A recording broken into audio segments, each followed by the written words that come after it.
जानिए क्या होता है फिटमेंट फैक्टर जो तय करता है सरकारी कर्मचारियों की सैलरी। जी हाँ दोस्तों, आपको एक महत्वपूर्ण टॉपिक के बारे में हम इस वीडियो में जानकारी देने वाले हैं। जब से 8वें वेतन आयोग का ऐलान किया गया है तब से हर एक सरकारी कर्मचारी की जुबान पर एक ही शब्द है कि फिटमेंट फैक्टर कितना रहेगा।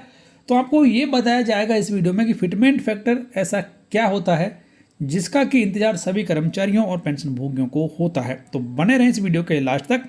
8वें वेतन आयोग से जुड़े हुए कई वीडियो चैनल पर डाले हुए हैं, उन्हें आप देख सकते हैं। केंद्र सरकार द्वारा 8वें वेतन आयोग को मंजूरी मिलने के बाद सरकारी कर्मचारियों के मन में सबसे बड़ा सवाल ये खड़ा हो रहा है कि आखिर कितने रुपए तक की बढ़ोतरी हो सकती है। कर्मचारियों की सैलरी में बढ़ोतरी कितनी होगी, इसका मुख्य आधार फिटमेंट फैक्टर होता है। फिटमेंट फैक्टर कम होने पर वेतन में वृद्धि कम होती है और जबकि अधिक होने पर सैलरी में शानदार इजाफा देखने को मिलता है।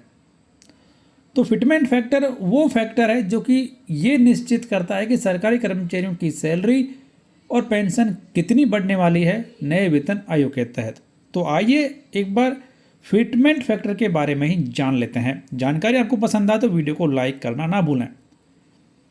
तो फिटमेंट फैक्टर क्या होता है और ये कैसे तय होता है ये जानते हैं। तो फिटमेंट फैक्टर सरकारी कर्मचारियों और पेंशन भोगियों के वेतन और पेंशन में सुधार करने के लिए उपयोग किया जाने वाला एक फॉर्मूला है। यह कर्मचारी की मूल सैलरी को एक निश्चित गुणांक यानी कि मल्टीप्लायर से बढ़ाकर नए वेतनमान में समायोजित करता है। इसे हर वेतन आयोग की सिफारिशों के आधार पर तय किया जाता है और समय समय पर इसमें बदलाव किए जाते हैं। इसका सीधा असर कर्मचारी की ग्रॉस सैलरी और पेंशन पर पड़ता है। इसका मुख्य उद्देश्य सरकारी कर्मचारियों की आर्थिक स्थिति को बेहतर बनाना और महंगाई के बढ़ते स्तर के साथ उनकी क्रय शक्ति को बनाए रखना है। तो ये एक ऐसा फैक्टर है जो कि वेतन आयोग की सिफारिशों के आधार पर तय किया जाता है और इसी के आधार पर कर्मचारियों की सैलरी और पेंशन में बढ़ोतरी की जाती है। इसका मुख्य उद्देश्य मौजूदा महंगाई को ध्यान में रखते हुए कर्मचारियों की सैलरी और पेंशन में बढ़ोतरी करना, और इस बढ़ोतरी का फ़ायदा ये होगा कि कर्मचारी की जो परचेज करने की क्षमता है वो बढ़ जाए, क्योंकि जब ज़्यादा पैसा आएगा तो खरीदने की क्षमता बढ़ेगी। तो इसी को लेकर ये एक फिटमेंट फैक्टर होता है। अब ये भी जान लीजिए कि कौन से वेतन आयोग में कितना फिटमेंट फैक्टर था और सैलरी कितनी बढ़ी थी। छठे वेतन आयोग के वक्त फिटमेंट फैक्टर 1.86 था। पिछले 7वें वेतन आयोग के समय कर्मचारियों की न्यूनतम बेसिक सैलरी जो कि 7,000 रुपये थी वो बढ़कर 18,000 रुपये कर दी गई और 7वें वेतन आयोग में फिटमेंट फैक्टर 2.57 था। तो छठे वेतन आयोग में 1.86 था, वहीं ये 7वें वेतन आयोग में बढ़कर 2.57 हो गया। और अब बात आती है कि 8वें वेतन आयोग में फिटमेंट फैक्टर कितना है। तो एक बात तो यहाँ पर साफ है कि पिछला फिटमेंट फैक्टर 2.57 था, तो इस बार कम से कम इतना तो रहेगा ही, ये उम्मीद की जा रही है।